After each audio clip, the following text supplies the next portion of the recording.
Salutations and welcome to the Manabar Video Game Podcast. I'm your host, Andy Rose, and I'm joined here with Dan Party. Hey! And Matt Samarco. Yep, that's my name in a long way. I gave him a little more pep this time. I know, you kind of threw me off guard there. This is episode 31 on November 20th, 2019. How you guys doing? Doing good. Doing Doing very well. great. I'm very interested to know, especially because I'm more of a middleman in the situation. There was a raging debate prior to the podcast. It was Coke versus Pepsi. Now, Dan, I saw Pepsi on the table, and I'm like, oh, Matt bought a... Oh, no, that's definitely Dan, because I know Dan's a Pepsi guy. I know, Matt, every time you and I are out to eat, it's Coke with no ice every time. Pepsi's for garbage people. It's a garbage product for garbage people. That's the conclusion of our Pepsi versus Coke discussion. Thank you. I'm sorry, I hear noise on the other side of this table. I heard Matt slam down a opinion that he's masking as a fact, and that's supposed to be all we talk about. But opinion only matters if the person matters, and Matt doesn't matter. So at that Matt, point... you matter to me. I do. We have polar bears. They just have what?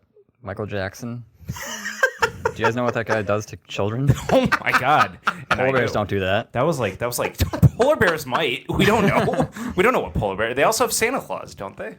On that's occasion. Coke. And they drink, Yeah, and they drink Coke. Yeah, apparently. Yeah, Santa Claus, polar bears, and Pepsi's just a ripoff, a poor imitation ripoff of Coke. they Pepsi. Fun fact for everybody listening: Pepsi only overtook the market share for the cola business for 1 year and 1 year only, and Coke got it back accidentally, and it's held reigns ever since, because that's around the time Coke came out with New Coke, is when Pepsi overtook them, and New Coke was such a disaster that when they introduced Coke Classic, they regained that market share like twofold and just never lost grip, and Pepsi never regained the territory. Pepsi, however, does produce Mountain Dew. Never a big fan of Mountain Dew. Matt is. Yeah, Mountain Dew's pretty great. That's because it's So- their own thing. It's not trying to copy Sprite. Walmart copies them with their, I think they have Mountain Lightning or something like that. That's what it's really Walmart? called. Yeah. Yeah. I don't know. It's like I the- don't know it's- any about the It's like generic the Walmart Sam's. brand. soda. I know all of them. God. Those are all my favorite. Please name a sodas. few cereals. Instead of they have Mountain Lightning, and Fruitios? instead of Dr. Pepper, they have Dr. Thunder. That's what it was. Those are the Walmart brands Instead for of you. like Fruit Loops, it's like Fruitios or something. Yeah. Not a lot of news to talk about, but I know both of you. There's some news. There's some. news. There's some, not as much as I would like. I like more news. I like like just more like news. news overload. There was news about an announcement about announcements. All the games are over for the year, so Yeah. Yeah, that's true. The last one came out, and both of you have had a chance to play it. I have not. yep. So, Matt, why don't we start with you? Why don't you tell us Sure. what you've been playing this past week? Now, I can't remember last time we did the podcast. Had you beaten? You had beaten Death Stranding already. Yes. So these should be all new games popping in. Correct. Yeah, I haven't actually played a lot because like my GameFly games were out in the mail at the time, and I just was confused and didn't know what to do with my life. So I played a lot of World of Warcraft, as one does, which was always fun. And then I started playing. I finally got a few days ago a Star Wars Jedi Fallen Order, whatever it's called, and it's pretty good. I've been playing it just like every night after work. I'm not terribly far into it, maybe like 5-6 hours into it. It just plays a lot like any sort of Uncharted game that you would play. It just seems like Uncharted with a skin of Star Wars over it. I'm enjoying it so far, but I don't know. I haven't really gotten that far into it. How do you like the combat? I like it, but I feel like whenever there's more than, I don't know, maybe 3 characters on the screen, it gets kind of overwhelming to the point where it's hard to really like get any sort of headway into the fight, just because you're always you have to, for most of the characters, you have to somehow like knock out their whatever stamina meter before you can do any damage to them. So there'll be guys shooting at you at one end, like off in the distance, and then there'll be like 3 guys with batons like whacking at you. And by the time you can kind of make some headway into one, their stamina meter will kind of go back up, and the other 2 will be there to take you down when you're Which mode of difficulty are you playing on, though? I just played on the default, which is only like the second of 4 difficulties, which is like I felt kind of shameful because like that was the one they kind of geared you towards, but it also seemed kind of lame to do like the second of 4 difficulties. Of course, I went for the friggin' hardest one. Yeah, so Dan went for the friggin' hardest. Got my ass Is kicked it- by the first fight. Yeah, is that much worse? Because It's hard. I was- The parrying is like you have to be right on target. So I was worried. Small margin. I was struggled worried it with was the going to be first too fight. easy, but I did not run into that at all. Like I feel like it's like a good challenge. It's not too crazy, but I'm actually thinking about lowering it because I was like, oh, I'm a Dark Souls player. I'm really good at like parrying and doing that type of combat. And this is a Star Wars game. They're going to try and advertise it towards, the general audience, right? No, this game is pretty difficult. There's like one, it starts off with like one guy and then you fight him and then it's a very tutorial driven. Second one is like two stormtroopers talking to each other and it's like aim at both of them. Now aim at this guy and kill him. I struggle in that fight. So See, I'll talk a little bit more about difficulty levels when I talk about a game I've been playing. But for me, I never felt like raising the difficulty in games did much except for increase health of the enemies, possibly increasing the number of the enemies. Like that's hard, like technically hard because it takes longer to kill you. You might run out of ammo, but I feel like it's not making the game more like challenging. Like you don't have to like think harder. You just have to kind of like conserve and play slower almost. I would really like to know what the difference for Death Stranding was more difficult. Like, what is he like? Do you take less damage from that was one of the cargo cool dropping? things about I'll have to look into it after I beat the game, and see what the difference is. But yeah, like that was one of the cool things about the Star Wars game because it'll actually show you like as you're choosing the difficulty section, it'll be like okay, your parrying time goes down. You're like the enemy damage or whatever goes up.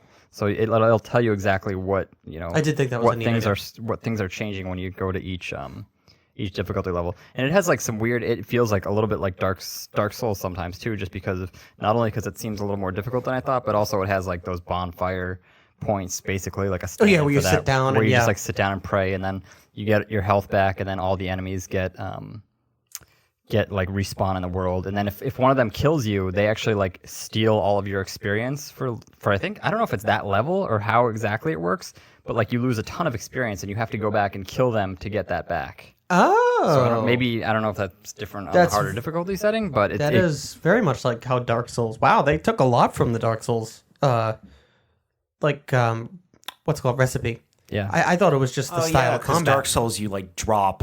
There's like that orb of experience and stuff where you die is an orb, and if you can because every time you die, you basically plant like an orb or whatever, and whatever souls or in this case experience you had, you could get back there. But if you died again, the previous one is removed, and then it's the last death. Which is usually much more minuscule and really nothing there. Well, at that point, it's like zero because usually when you die once, you lose all your stuff. If you die again, that one that had like, say, 30,000 experience, gone. So it's like, oh, crap. So were you having fun with it at the very least? Yeah, I'm enjoying it. Like I was a fan of the Uncharted games a lot, and it feels nice to play. Basically, to me, it feels mostly like that under like a Star Wars skin. For some reason, like it doesn't feel quite as... And I'm not terribly far into it yet. It doesn't feel quite as refined or polished as that game. Like I've been running into a lot of technical issues where the game will like stutter or there'll be a slower frame rate, which is something I usually don't even pick up on when people complain about it. So I think it must be kind of a big deal. And then there were a couple times like where you'll be in elevators. They'll have these kind of what I assume are just them hiding loading screens where you'll be in an elevator for 30 seconds or a minute. And maybe 3 or 4 times I had a case where this screen would just like pause and it would look like it froze, and the only reason you could tell it wasn't frozen is because the loading bar in the bottom right is still spinning, and then for like 5-8 seconds it'll just be frozen, and then all of a sudden you'll just pop back and start walking forward or whatever. So it seems like there's still like some glitches. And did you run into any issues like that? Well, my question is, are you playing it on a Pro or just the PS4? Just the base PS4. Okay, so I'm playing it on the Pro. I literally only got to the tutorial part where you fought those 2 guys, so that's a lot of like story and then like platforming and then the first bit of combat. And other than that, no, I haven't. But I know that according to a lot of videos, they were saying that it runs on a PS4 Pro pretty steady at 60 frames per second. So I haven't had an issue, but again, I haven't seen more than 2 enemies on a screen at one time. Yeah. So that could be a reason why. Hopefully next week I can get into it. No, I enjoyed at least the platforming. I definitely can see how it's with an Uncharted, or it's Uncharted with a Star Wars skin. Yeah, as you said. Even just like the grandiose way they deal with like use cameras to like enter you into a new zone, and you see this big wide open landscape as you're like and how you kind of squeeze through, and it's kind of like you're playing a game, but you're not really. You're just pressing forward as they're kind of doing this 15-second cinematic of you just getting between these interesting areas to squeeze into a new place, if that makes sense. But it's just kind of cool to have that kind of cinematic experience in this big Star Wars world that we kind of, most people, casual fans know a lot about how it looks. This is coming from a friend of mine who also listens to the show. Bobby texted me. He said his only complaint was the difficulty gap between normal and hard was so crazy. I get the parrying is like. Well, you're playing. You're not even playing on hard. You're playing on like what, extreme, very hard. I thought it was whatever the hardest one that you can choose at the beginning. There's 4. Yeah, there's 4 you can choose at the beginning. So I chose the second because that was like the default. So I'm assuming so he's playing on the third, and he said the gap between default and the third one is crazy. So if you go down a level, that might be like just challenging enough for you, but also still give you a steady challenge. I mean, I didn't really give it a fair shake. Honestly, I really wanted to go back to Death Stranding, so I just was like, I bought this game. I didn't play Outer Worlds yet, so let me pop this in and at least get an hour into it. And then I was like, oh, I died a few times. All right, I got to go back to Death Stranding. Yeah. So, Matt, someone who's played how far into the game are you? I don't know. It's hard to say. So I'm maybe like 7 hours into it. Like, not terribly far. But a decent chunk. Yeah, you do. As you play on, you open up more. There's like, it plays a lot like a Metroidvania in the fact that you'll go to your first world, you go to it, and you'll just block up.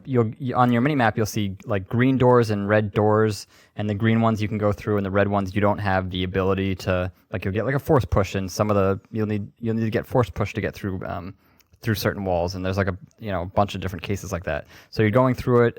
Typically, it seems like every world you seem to unlock a new ability, and then I'm assuming you can go back to the older worlds whenever you want once you unlock newer abilities and find whatever's behind there.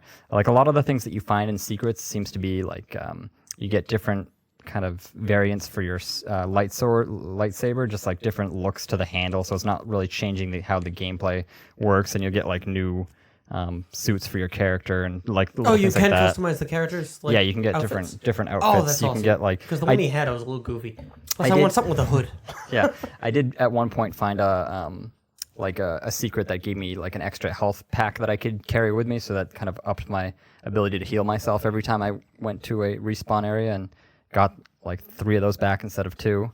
And then I think there are like different lightsabers and stuff, but I haven't run into that Yeah, I heard yet. there's a dual lightsaber. Yeah, I've seen I think I saw like a screenshot of that, but I haven't seen anything like that. I'm not sure if it's a secret or if it's storyline. Looks like there's one in this game art that I'm looking at. Dual lightsaber? Yeah. Yeah, one of the things on YouTube popped up. It's like how to get the dual lightsaber as soon as possible. Yeah, it's like, it does seem kind of cool because so every time you'll complete like a mission and you'll go back to the world map, and they'll be like, okay, this is the planet you should go to for the story, but you can also go to any of the other ones. So I've been I've been just kind of going through the main story ones so far, but presumably you could go to like another planet, and the reason I don't do it is because I feel like a lot of my abilities are going to be blocked off because it's Metroidvania. I don't have any of the abilities they think I have, but I'm assuming there's got to be at least some cases where if you do that, you can get like a dual lightsaber or something cool like ahead of where you're supposed to get in the story, which is kind of like a neat way to make it not so linear, even though it can feel linear. Since you bring up linear, a lot of us, what we were saying when we saw the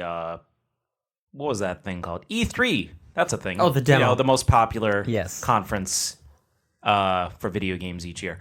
A lot of what we saw at E3 was really just linear corridors followed by, mini boss here, mini boss there. And from what I brought this up a couple weeks ago, we heard from a lot of people who had played the demo at E3 that, you got a lot more out of the demo than what they showed. Do you think that's true now? Yeah, definitely. It's definitely not a linear game. Like you open up these worlds and there's different paths you can go to it. There's a lot of parts where you'll have that kind of, for me as a completionist, this is like really hurts from the inside when there's like 2 ways to go. So you go down one of them like 20 yards and you're like, okay, should I go back to the other one and see if that was just a secret that I can finish and go back to the other one? So there's a lot of backtracking between that and then like even when you get to the end of a world, you'll maybe have an extra one of your abilities will be able to open a couple of those secret areas. So maybe you'll want to go back and do those.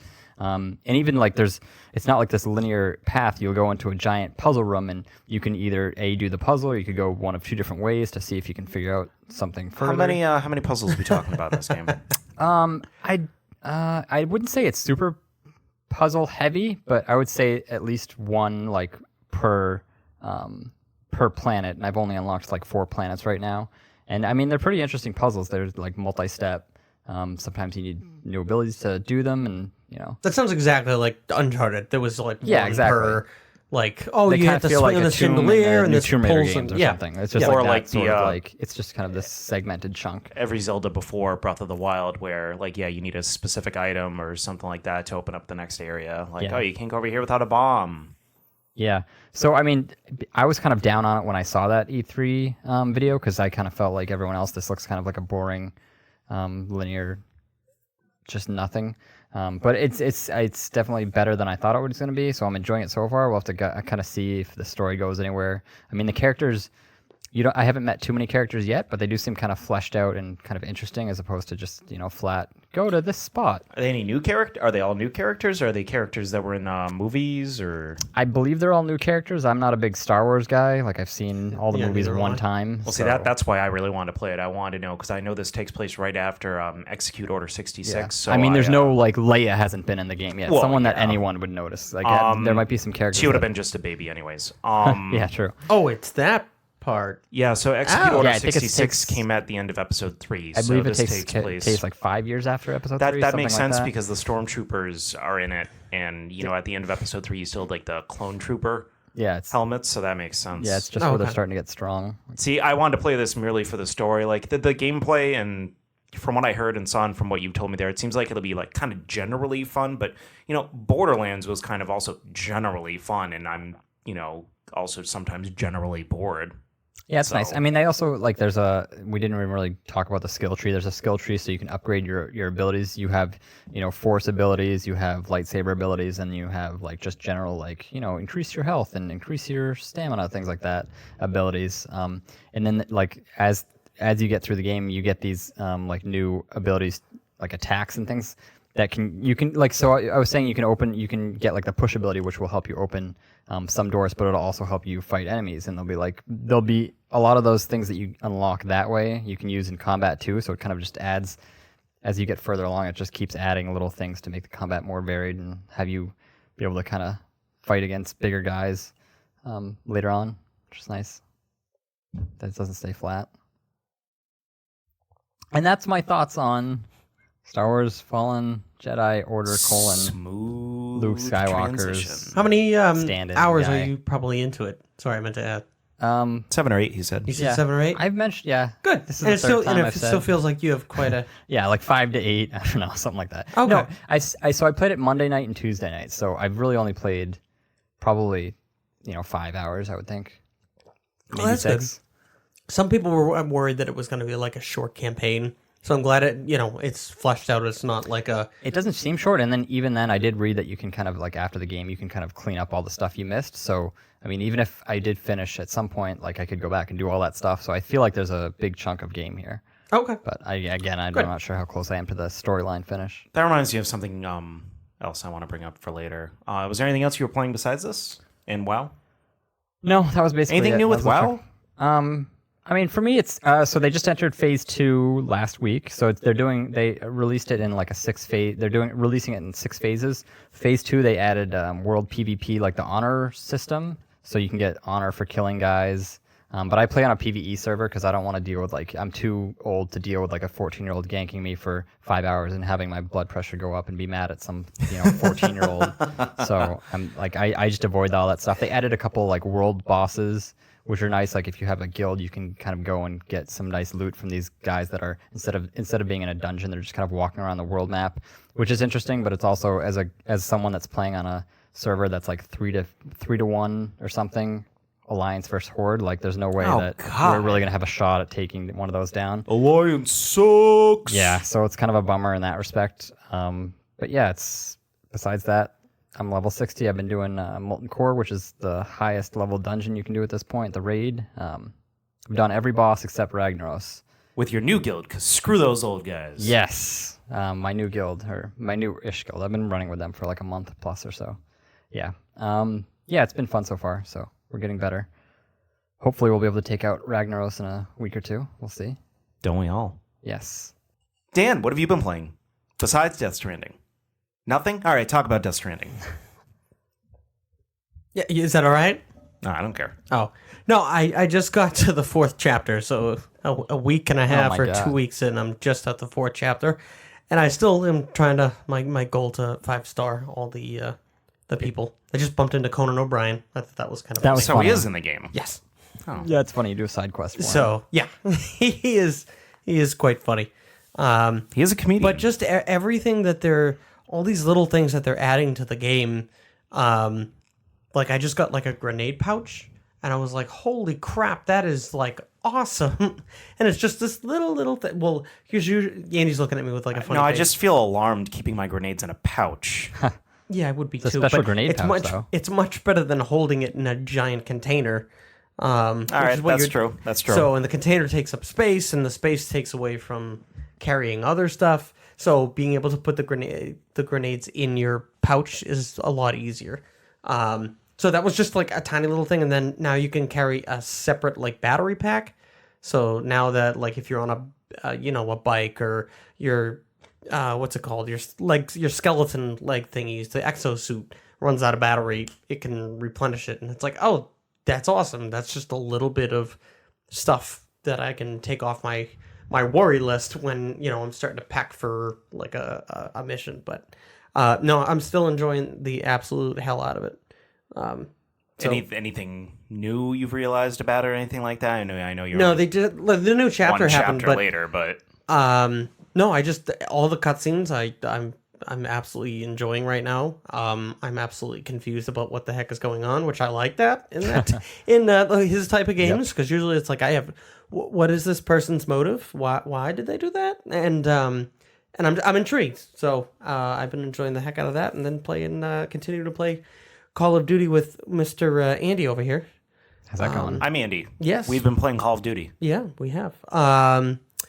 That is about it for now. I'm just waiting to push through that, and then When's the Battle Pass coming out? I would assume they would have it like splashed on the front page when you log in. No, they haven't really mentioned it at all. Yeah, they haven't I'm surprised they didn't try to get that out really quick. Like if I was them, I would want that out like within the first month. They keep adding stuff, like they keep adding random levels, and they keep saying there's going to be other levels. I hope there's some old levels they kind of bring back, and then obviously some new ones.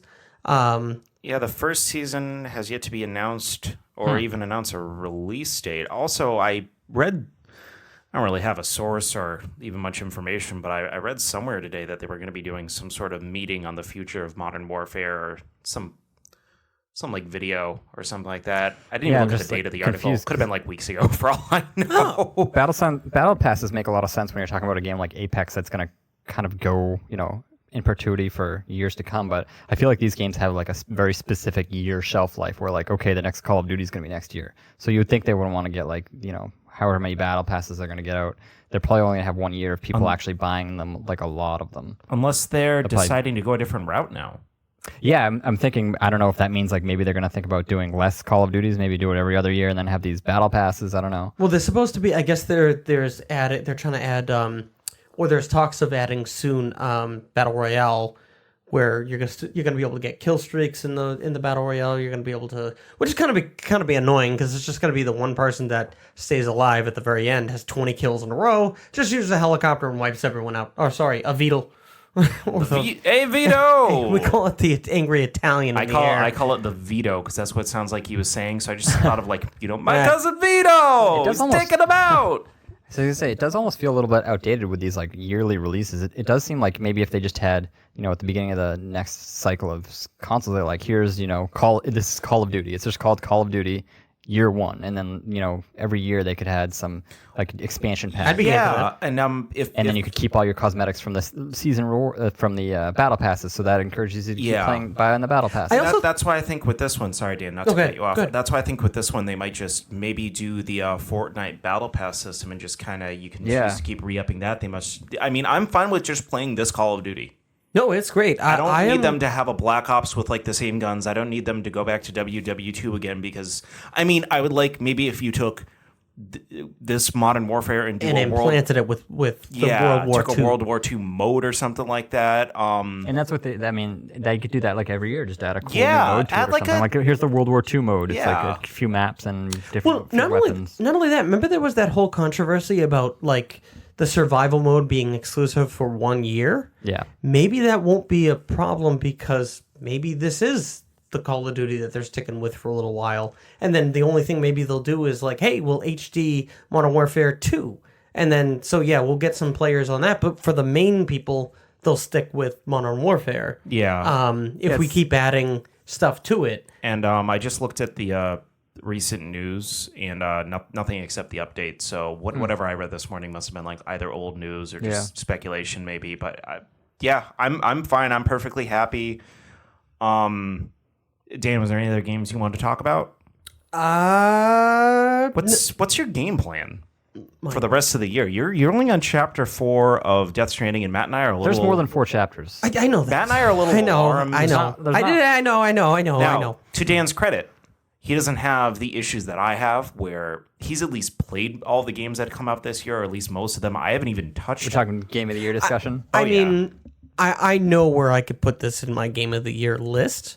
Star Wars, I need a lot more time. Johnny 5 needs Outer input. Worlds, I need to play and try. Did you put it in? Did you play it yet? No. Oh well, you're in for a treat. I know. Andy's about to talk about it. It's potential Game of the Year. What is it? Game Awards announced it's one of the finalists. 2019 official Game Awards. Which one is the official one? Like who it's even the one is that? I forget his name. Jeff Keighley. Jeff Keighley. I Yes. kind of think it's So I know there was the Spike TV thing every year. a little like if Death Stranding wins, that's a little collusion between considering he's in Death Stranding. Like, oh, is he in? Yeah. Is he handpicking all the games that win? No, but I mean, it still looks kind of bad. Obviously, Death Stranding, in my opinion, is a very interesting and unique game, but I still feel it would kind of be flawed if that game wins because, again, Jeff Keighley is in the game and he's good buddies with Hideo Kojima. That's a little unfortunate, but I'd have to just give them the benefit of the doubt. Yeah, I think they kind of do like a judge system. I'm not sure exactly. How it works, if they said like this is by votes or this is by this, like fine. But if they were just like, oh yeah, we had a panel of judges, like okay, like I don't believe you. But So speaking of Outer Worlds, though, I started playing Outer Worlds on Sunday or Monday. I'm pretty sure it was Monday. And man, if you loved Fallout 3 or Fallout New Vegas, it's literally Fallout 3 or Fallout New Vegas. Yeah. It's legitimately the same game, and I mean that in a good way. Good. To a T. Like I felt like I was just playing a Fallout game. Well, it is Obsidian. The way you talk to people, how you interact with them, and how you do choices, it zooms into the people when you talk to them. Like it reminded me a lot of Fallout 3. The way the characters kind of act, like that kind of campiness of the game. There is I got lost in the character creator for a while, even though this is one of those games where you cannot play in third person, as far as I know, unless Dan, you know something different. No. Oh, you're usually on. That's usually on your radar. I checked for mods because I was like, oh, I wonder if there's gonna be mods for it. Yeah, not yet. You can every time you go into the menu, you see a full frontal. That's what what's it called? Yeah, what's the Cyberpunk 2077 is gonna do? Yeah. So it gives you like at least a connection. Like, oh, that's what my character. So looks like. I actually just tweeted this out live during the podcast. I made this cool. She looks kind of like a cyberpunk chick. She's got like purple hair, shaved sides. I don't normally go with a female character. I just want to be different this time. So I guess I'll go back and forth once in a while, but most of the time I want to implement myself into the game, so I'll make a male character. I just decided to do something different.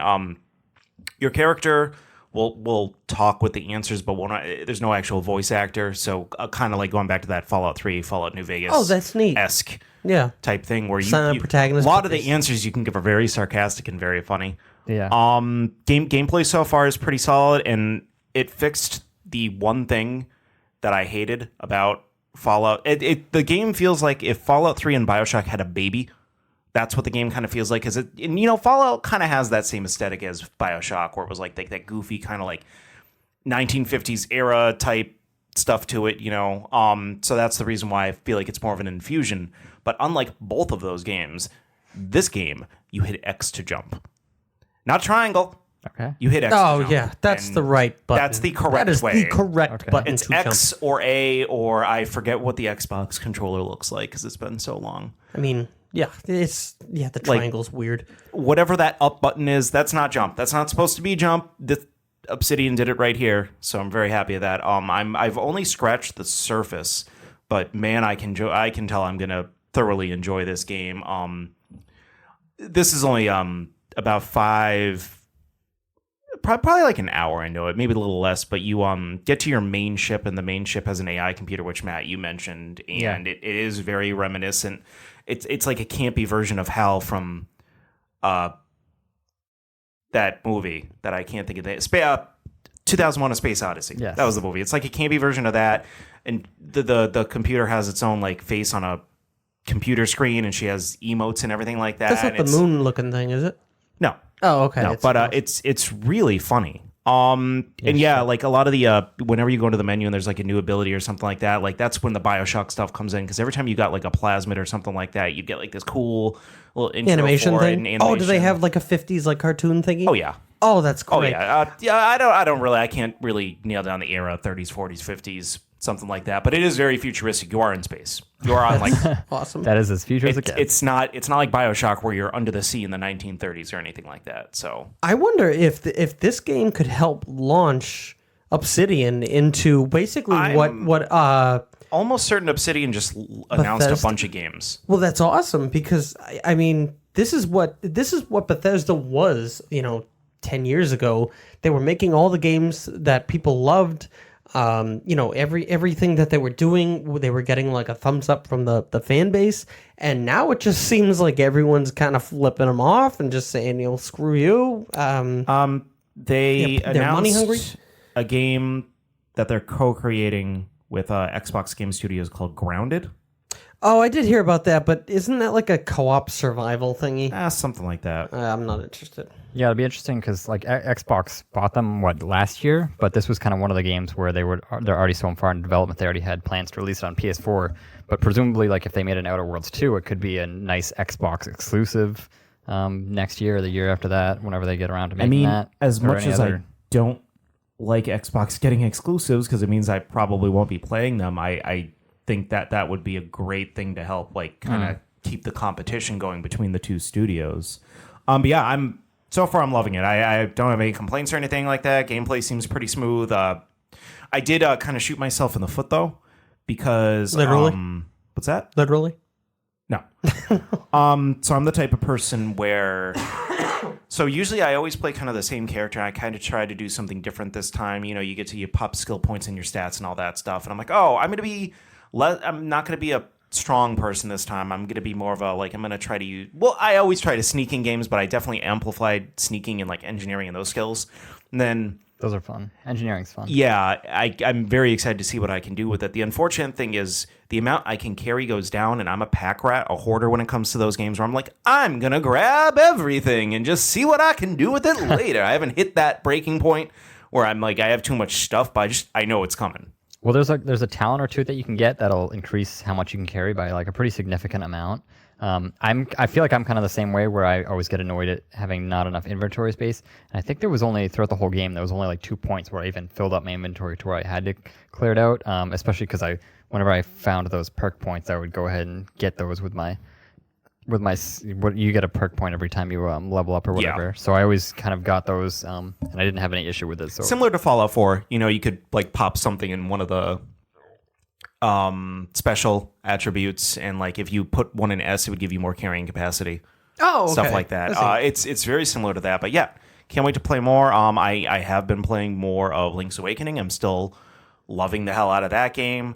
I got pretty close to being I don't know where to go, how to get to this next area. And then it's I randomly cut this plant. I'm like, oh, there's the staircase I need. There wasn't any indication that I needed to do that. It was just oh, good thing I randomly cut that plant. Going down here now. Here I go. It does have that old Game Boy thing where there's which I kind of love, or old Zelda thing where there's really no way, old video game thing where it's just you should have. There's really no indication of why you should be doing something, but you have to cut a random tree or go back and talk to some guy that at the time didn't matter, but now for some reason he just matters. And he's got different stuff to say. This wasn't in a dungeon or anything. This was just getting to the next area of the map, and I pretty much excavated the entire edge of what I'd already discovered, and I'm like, where is this? And then I was kind of just like dicking around, and I accidentally cut a plant. I'm like, there's the staircase. Okay, we're on board now, and that's the first I would say dumb thing that I've encountered with the game, and I mean dumb in the nicest way possible, because it's not dumb. No, it's dumb.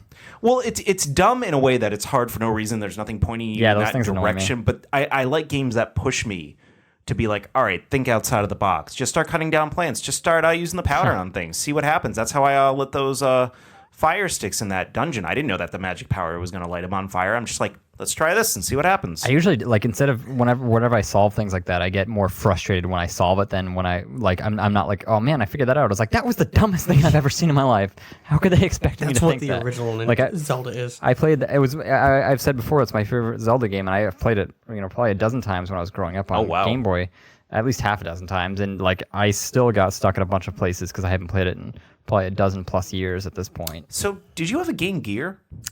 I did not. I had a Game Boy Color. So you had a Game Boy, but a Sega Genesis. So you were like console, Correct. Sega only, handhelds, Nintendo only. I kind of went all over the place. I just usually didn't have more than one of the same generation console. So I had the Sega, but then I switched to PlayStation. And before I had the Sega, I had the Nintendo. I thought you had the Sega Saturn as well. Yes. Okay. Yeah, I did have the Sega Saturn briefly for like, I don't know, maybe a year or so, but then I switched over to PlayStation. Oh, wow. Your parents just didn't care. They're like, what about that system we bought you last year? I don't remember how it happened, but I mean, I definitely had PlayStation a lot longer. I don't remember the exact time frame, and I remember Saturn being kind of disappointing in the game library department. My brother, Chris, bought me my PlayStation for Christmas one year, and I was absolutely surprised because I wasn't asking for one or anything like that, but that was like a pretty big deal to like suddenly, like this was like 96, still in like the prime it's a good gift. of Christmas is coming up. life, and I'm like, buy everyone a wow. PlayStation. I will a PS1. Buy everyone. I can find a bunch of cheap PS1s. Yeah. Hell, I'll just get them that stupid PS Mini. Those are like what, still $20 now or something? Yeah, something like that. Don't do that. Still feel like that's too much money. No, that's a good deal. But yeah, Link's Awakening, and that's about it. I'm gonna, in order to this will segue into our next topic that I want us to talk about. I'm not going to be playing more Link's Awakening for the rest of the year, rest of the calendar year, even though I'm immensely enjoying it. And well, that's not true. I'm going to Florida next week, so I'm actually I'll probably be playing a lot next week because I'll be traveling Take it on with the go. it. But I want to put all of my attention into Outer Worlds so I can get enough into that game, because soon we will be talking about Game of the Year ourselves. And I just want to take a moment to tell people listening on YouTube or on the podcast apps that we are going to be doing two specials, both mid to late December, where we go over 10 categories of Game of the Year. There's going to be two special episodes splitting them each into 5 categories, where we basically convince each other, or try to convince each other, what should win each category for Game of the Year. So it's going to be pretty I'm going to bring my knife. Interesting. Okay, that's a little scary. Just got to say, we'll bring the guns to the knife fight. Yeah, well, I have a katana, so got to figure out a way to tie break these. There's 3 of us. True. I guess that's exactly how you would do it. There's no need for a Fine. knife. Okay. My opinion can be heavily influenced by money. Just letting you know. Roger, I have none, and Matt's too frugal. So, and I also want to take a chance to we should do best soda, because me and Dan have our opinions. We need Andy to tie break it. Neither one of Coke or Pepsi is going to be my favorite soda. Oh my God, we can't. We can't like not from that company. Can't even get through the soda category. Actually, my favorite soda is RC Cola, right? No, my favorite soda isn't even a brand. It's more of just a term. Oh my God, you're so boring. Root beer. Root beer. Yeah, but what root beer? Mug? Barks? Mug is the Papagenos of root beer. Mug is horrible. Mug is watery. It's too sweet and it's gross. It's not real root beer. Just like Papagenos is nothing but cardboard with ragu sauce on top. It doesn't have caffeine. It does not. Which is nice, because I get neither does A&W. True. But I like A&W, ICB, and Barks. I like all 3 of those root beers. I like most root beers, except Mug. So there you go. There's my hot take on soda.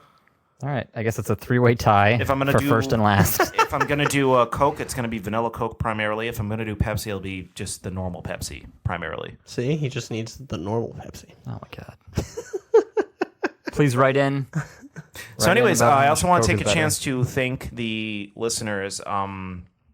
We've been getting uptick in downloads lately, which is very helpful. It's things like that. The people continuing to download, continuing to listen, continuing to comment that keep pushing us to bring you this content every week. So please keep sharing, keep telling your friends. If you keep emailing us at manabarpodcast@gmail.com, just like Zachary did. As soon as I pull up that email, because I did not have it at the ready, because I did not expect to talk about this. But and you expect them to keep listening. Yep. Hey, if you want surprise content like this, just me looking at my phone or whatever Dan's doing over there, he's like looking at a message or something. I'm trying to look at the stats. The stats? The stats! Why don't you just go to the That's such a generic... What do you mean this? Oh, I the sent podcast it, stats. Yeah, but for some reason I can't save it on my phone. I sent it to the Discord. Because I like to talk to both of you at once, unlike other people at this table who just like to talk to me. I wanted to say that is not true. I posted the idea for a talk. So, anyways, Zachary writes, "Hey guys, congrats on episode 30." Well, thank you, Zach. Having listened since the beginning of the podcast, I'd like to say you guys continue to entertain and bring fun material. I love the chemistry you all have. The video game Jeopardy segment is very funny, and again, I do promise to have less hard questions next time. So I apologize in advance if this has been discussed. Where there have been a lot of discussion topics. I'm wondering if you had to spend a full 24 in a game, what would it be and why? I'm assuming he means like a full 24 hours. Yeah, I would imagine. Now I know we haven't yet come out with the ability to do this on real life, but there are games I wonder if you had to live in it, would it change your opinion of the game? Would you still have the same gripes about the game if you had to live it? Keep up the good work. Oh, I'm wondering... Hang on, let me reread the question. Did you read this first, or did you just say, you know what, screw it, I'm going to do it live? I'm looking at it. I apologize in advance if this has been discussed. There have been a lot of discussion topics. I'm wondering if you had to spend a full 24 in a game, maybe like actually spend 24 hours of real life in a game. Yeah, would it change your opinion? Kind of like turning it into like a real world thing. What would it be and why? Now we haven't yet come to that ability. I'm assuming he means ability where virtual reality hasn't come that far yet. We can only put on the PlayStation VR and kind of look around at robots and stuff. But yeah, he wants to know what game it would be and why. And would it change your opinion of the game? Would you still have the same gripes about the game? So yeah, living it as opposed to playing it, would that change a lot?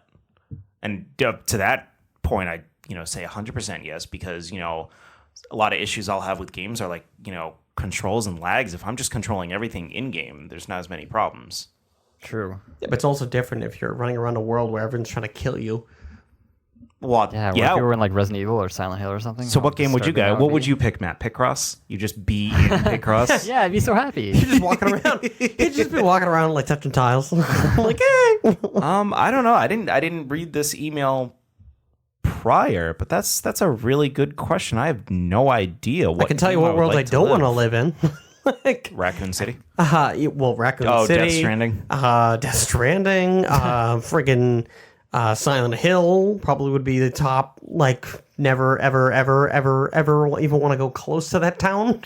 For some reason, Final Fantasy VIII is coming to mind. Like, that'd be fun to go to a school and be like go on some hero team where, for some reason, they like don't really have a risk of dying. They just seem really good at their job. So you just go around and hang out with people, and there's like cool music in the background. You have like themes that are playing while you're running around. I know the definitive winning answer.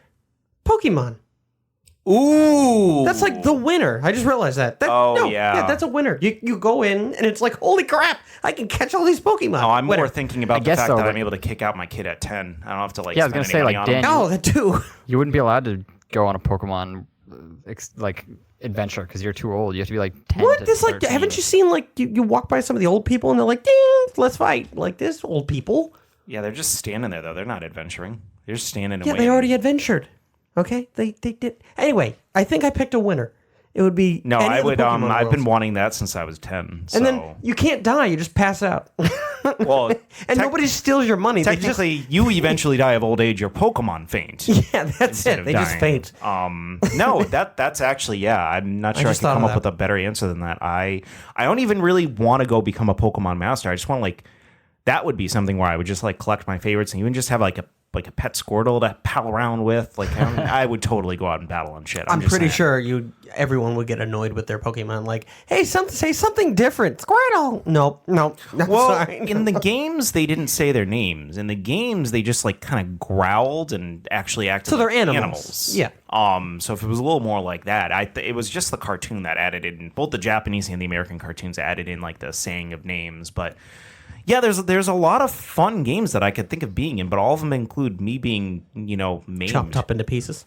killed by several hundred monsters on a daily basis. What if you're stuck on like a puzzle island like Witness and just like, oh god, just hitting your head against the wall trying to figure out these hard puzzles for... I guess it's only 24 hours, so you would just get zapped out after the end. Yeah, I could do that and probably really enjoy it because there was no like you didn't like die in that game or anything. You just kept not solving the puzzles, and I beat that game like 5 different ways, so I was really good at that game. So that's exciting. Yeah, I do feel like much to Zach's point, would you have the same gripes? If anything, I would have more gripes. Like I would never want to play the game again if I had like a scarring enough experience. Like what if you die in the game, you die in real life or something like that? That would be terrifying. No, Silent Hill would be the absolute scariest. Yeah, I'm not doing that because it tailors towards your fears, and it's like, no thanks. Well, not to mention, I choose life. don't want to spend 24 hours. If I'm going to spend 24 hours in a video game, I want to enjoy myself and enjoy it. I don't like want to just go there to be like frightened and piss myself. Yeah, but in a video game, I'm looking for that. I want a game that scares the crap out of me. Oh. Like Alien Isolation would be the most terrifying thing as well. Like being on a... It can be fun to be in one of those games if you know you're not going to get like physically harmed and you'll be fine in 24 hours, but you still have to fight those guys and they could like, I don't know, make you have to restart a level or whatever if you die. See, Silent Hill would be mind scarring. Like, Yeah. I'm pretty sure you'd walk out and be like, ah, like shoot. But if it was something like like Alien or something, That's where just as bad. no, Almost not- yeah, but it's a monster. It's not real. The Silent Hill is all about the fears of, and it's like your real stuff, like your real fears. Whereas an alien is not real, and like Xenomorph is terrifying, though. he is terrifying. But like I think that's like, all right, I'm not really there. It's all right, we're good. If you can't die, like you 'Cause said, you can outrun most of the enemies in Silent Hill. You can't outrun a xenomorph.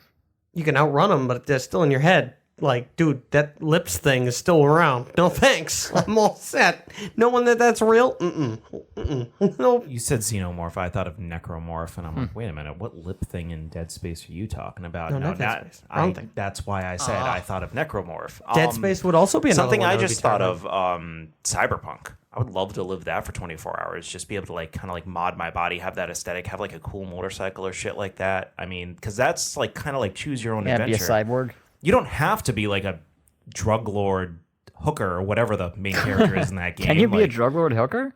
This game's getting better every time I hear That's what I about thought you were.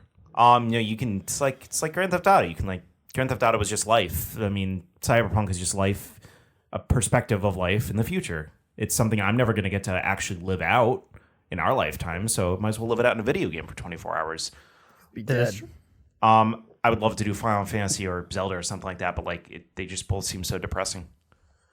Like Really? Well, yeah, The world looked Depressing. beautiful. Zelda, it's just a world of monsters trying to kill you. Final Fantasy, like 7 especially, the world's just like a polluted mess. I'd probably get cancer by the end of it. Yeah, but how cool would it be to like why you gotta see do, a like, house 8 or that shoots 9. rockets at you in Final Fantasy VII? Oh, yeah, that damn house. Yeah, I guess it also depends, like, am I me in these games or am I the main character of the games? Because that matters a lot, too. I just assumed you were like the main character. Yeah. Oh, I just figured it was you, like yourself, just in Well, the that's world. what I'm like. What if you were in Super Smash Brothers and you could fight all of Nintendo's and some of not Nintendo's best characters? But That sounds No, awful. because would you then fight Fox. them as you, or would you fight them as like Well, one you of can the... because you could be a me character. God, that's the stupidest thing in the game. The me characters. Oh, I've never used them. they're so stupid. They just look like balloon heads. But yeah, that was a really good question. That was Thank very you, Zach. interesting. And you too can send in a question at manabarpodcast@gmail.com. Moving on. What do you guys want to talk about next? It kind of goes with World of Warcraft, but I kind of jumped the gun and got into the PC world quickly. Oh, yeah. Dan, tell us about the Steam Link that you randomly bought for seemingly no reason. So it is not a Steam Link. It is... Oh, whatever it is. Steambox. This guy called it an Alienware Alpha Gaming Steam Console. So Steam, when Steam about? came out with the Steam Link, what they did was they made Steam Link open source, so other companies could make. This is ad-libbing. If someone else knows something different, please email or yes, please chime in. I don't know anything about PCs. So I'm pretty sure what happened was Steam made it open source, so other companies could make their own versions. Via the Alienware, but I don't know what actually are you buying here. It's mini desktop. Is it just a desktop? It says Windows 10. Yeah, essentially it's a gaming like PC, but it's like fit for like a console. You can connect a controller to it. If by that you mean you can put it sideways and plug a USB into it, then yes. Yeah, but it seems like it's less this is complicated than a It's PC. an Alienware gaming desktop. That's what it is. Yeah, and He put /Steam Machine there because that's what you use with a gaming PC. Like anybody can take a PC that plays Steam and plug it into their TV and also plug controllers into the USBs. I mean, you're right. This does look like it's sideways. It's a little more garnered to maybe what are the dimensions? Like, will it fit in your entertainment center? Okay. Yeah. It's tiny. It's 4 pounds. It's half the size of the original Xbox One. What made you want to get this so the suddenly? reason... Because you're someone who's always said, I'm not a PC gamer. I'm not really into that. I don't want to do that. There's nothing on Steam that I really want to play. And then, no, that's not necessarily true with I'm ad-libbing, but that's mostly what you said. Well, true. But then I found out that there's certain games that are... they're digital only, and they're, for some reason... like super rare. Some of the other games, there's a game called Layers of Fear. It's a horror game. I have my water bottle has the logo of Layers for Fear on it. Oh yeah. So I played the sequel demo at PAX. Oh yeah. So the original Layers of Fear, they released the physical copy of it for PlayStation and the Nintendo Switch. But for some reason, it is so rare, and it sells for anywhere between $90 and $120. For any used copy, new copy, whatever it is, that 90 sucks. to 100. And I was like, holy crap, that sucks. I can't afford buying a $90. Not only that, it didn't even get the greatest ratings. It got decent ones. Did you buy a giant baby in a bottle? What? You bought a bridge baby? Yeah, but there's a difference. That's like the collector's edition. It came with How much was the collector's edition? $200. Okay. I've seen you spend an absorbent amount of money on video game and video. Yes, Dan but cannot spend $90 on this. Yeah, because it's a game. How much did those N64 boxes cost? N64 boxes? Yeah, didn't you used to buy the boxes to the N64 games? No, you were really into buying game boxes for a period of time. I remember I mean, if I find one for a good deal, yeah. No, you're thinking Game Boy Advance ones. I bought 12 of them for $70. Yeah, 12 boxes. Yeah, do you know how expensive they are now that I filled them with the actual game? They're pretty rare. Okay. So I'm just saying $90 doesn't seem so outlandish. Yeah, but it's for one game. So did you get this just to play that game and then you're not going to get the physical edition of the game?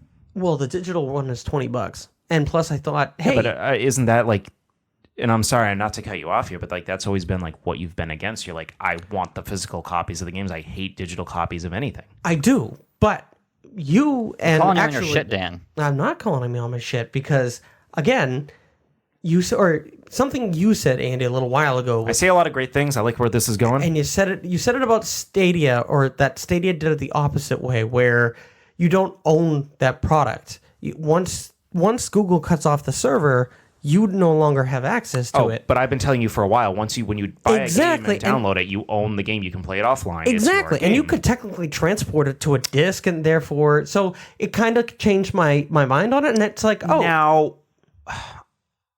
I haven't bought a Steam game in a long time. Matt, you might know a little more about this than me. Does Steam ever need to check in or anything like that, or can you play any Steam game offline? You can play anyone offline. I know there's an individual shortcut. I'm assuming they also have like MMOs on there. Well, that's a little different. That's but, different. I know that there was always an individual shortcut play offline on my desktop, and I could just click that open. Like, it didn't really go through Steam, so I wasn't sure if there was some back end connectivity that needed to be done. Nope. Once you download it, it's yours. I did my research, and I heard that you can delete it. Need an online. There you go. And that was neat. my understanding. I just wanted to double check. So that's what I thought was kind of neat. And I was like, there's probably a bunch of PC games, whether it's horror games or games like maybe I wasn't interested because you can't do something, but now you can mod it. So like Halo, just for the hell of it, you can mod it and play in third person for the hell of it. And I was like, oh, that's really neat. That's something you could do with a PC. It's like, oh, but I don't have a PC. Then this thing popped up on Facebook Marketplace, which is a great area to shop around if you're looking for something like kind of used. And like I've seen people selling Call of Duty for like $35. They're just like, yeah, I bought it, didn't like it, $35. So great way to get it, like something quick.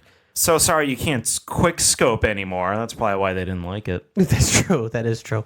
But no, I was very excited, and my wife was very excited because she saw it and she was like, oh, World of Warcraft. So she re-upped for a month, and I'm pretty sure she's playing World of Warcraft right now. Classic or regular?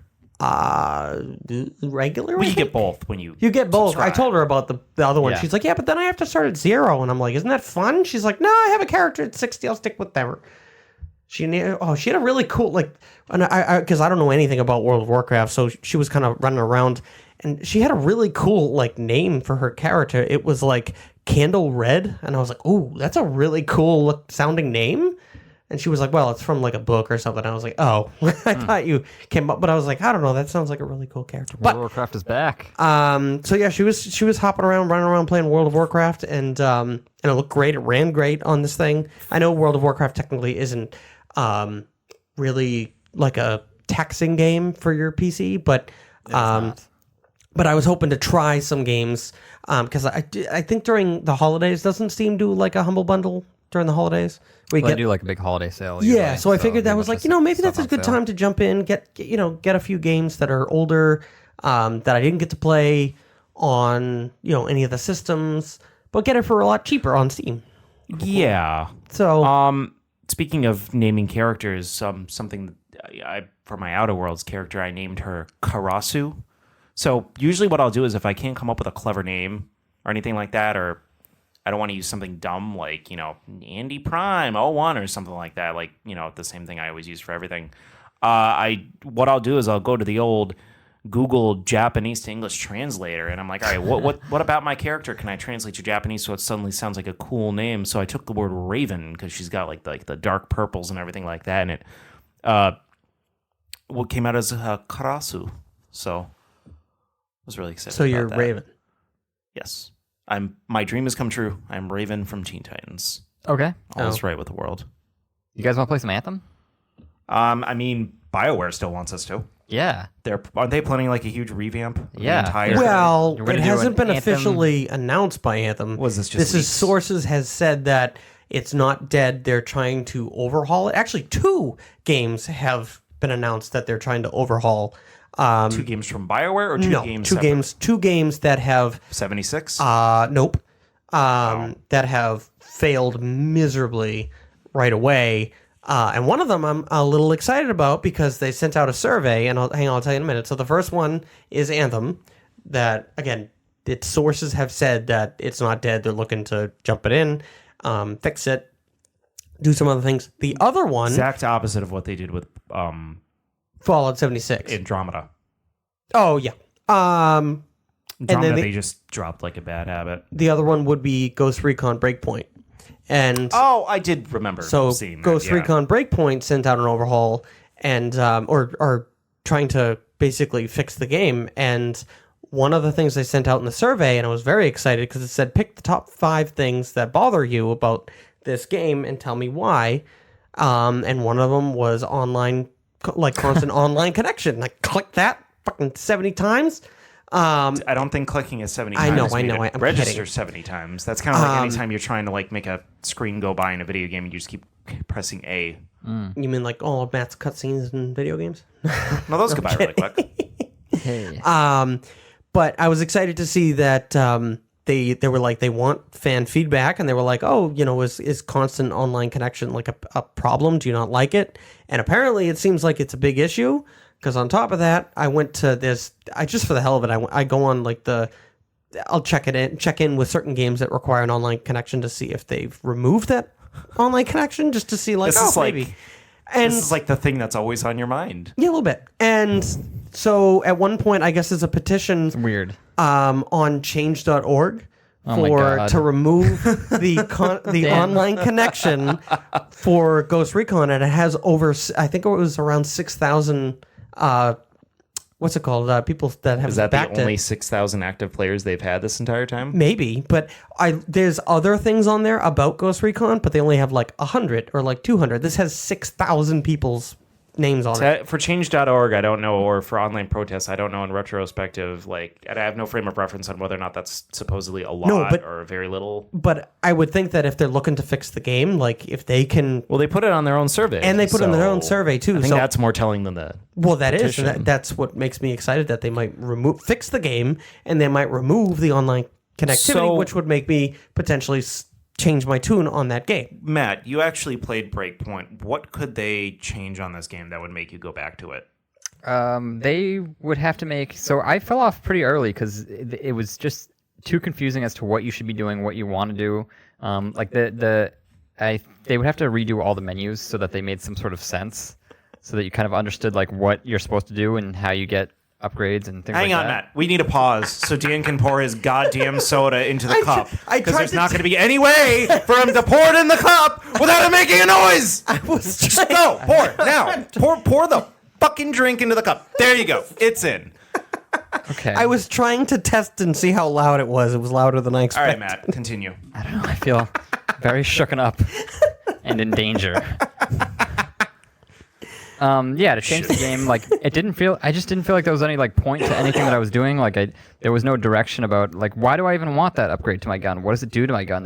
They don't make anything clear.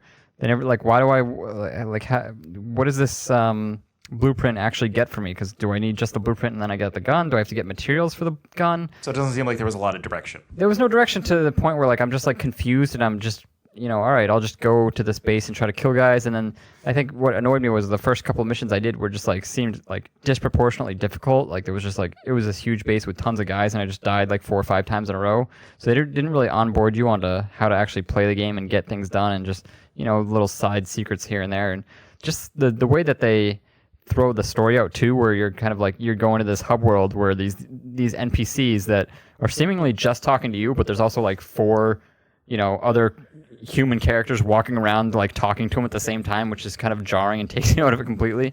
So I just think like it's one of those things. It's kind of the same way I feel about Anthem, where like the core gameplay loop is fun. There's a good game in there, which is what's so tragic about these. Like Ubisoft is good at making fun gameplay, but they add so much crap to it. They're so obsessed with like their monetization and how to get shops in there, and we kind of make it a real live, Dan it seems to piss him off more than anyone, but just like their obsession with this, every game has to be live. Like it seems like, part of the reason they probably postponed Watch Dogs is because it was probably going to be some sort of live, like nonsense thing where they're like, all right, maybe we shouldn't do this again on this, obviously what should be a single player game. So I'm just like, I'm happy that they're giving these hopefully another look. They seem like a company that for all these like kind of big AAA, EA, whatever, all these big companies, this seems to be the one that seems to go back and fix games, at least when they're broken. Like they have kind of a track record of making games better and not just like giving up when they fail. So I think that's kind of a good sign. What are some other examples of Ubisoft doing that? Unity. Assassin's Creed Unity. They went back and fixed a lot of the bugs. Well, that game was nearly unplayable. See, at first. It's funny. I didn't start it right at the beginning. You waited, right? No, I didn't start right. I got it a few weeks after it came out, but I think all of the game breaking things were probably out of the system by then. But maybe, but Unity, I played it to completion. I mean, the story kind of fell flat at the end, but the world was beautiful. Like it was like climbing like the Notre Dame. What's it called? Notre Dame. Yeah. Oh, I thought it was Notre Dame. I don't know. Yeah. Anyway, you climb like that giant church, and it's like, holy crap! This is. I mean, then again, Ubisoft has never had a problem with like world design. No, it's always just been like the repetitive missions or the same type of. I think the big thing with them was repetitive missions. It was just like, oh, this is a tally behind this guy. Or if you're Skyrim, just don't walk into the water at any point. Yeah, only if you're a PlayStation person. And they fixed like Rainbow Six Siege when it first came out wasn't nearly as popular as it is now. They fixed the first Division game where like it came out and everyone hated it, and they just kept going at it to the point where at the end of that game, people that were still playing it were like, yeah, this is actually a great game now. It sucks that we have to suffer by not getting the other games sooner because if I'm being completely honest, I didn't want to play Ghost Recon prior to it coming out. I definitely didn't want to play it when it came out with all these issues, and I give them credit for working on the game, but I have Call of Duty multiplayer now. I don't really need Ghost Recon. I'm just not the target audience. That's a lot of what it comes down to. I'm not really huge into co-op military shooters, yeah.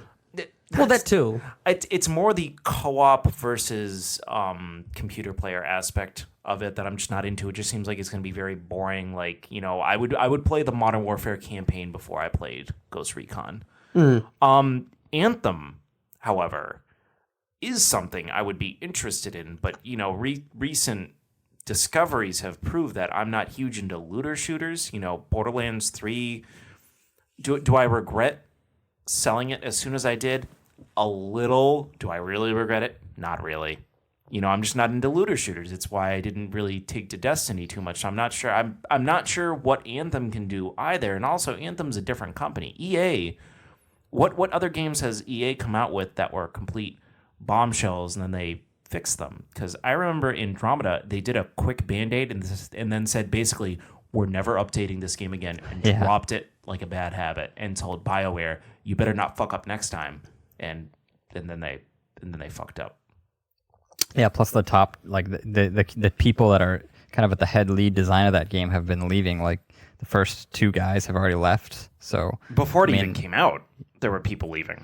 Yeah, so it's kind of I wonder who's even working on it. Like it's kind of such a big question mark. Is this going to be one big update, or are they going to do it incrementally?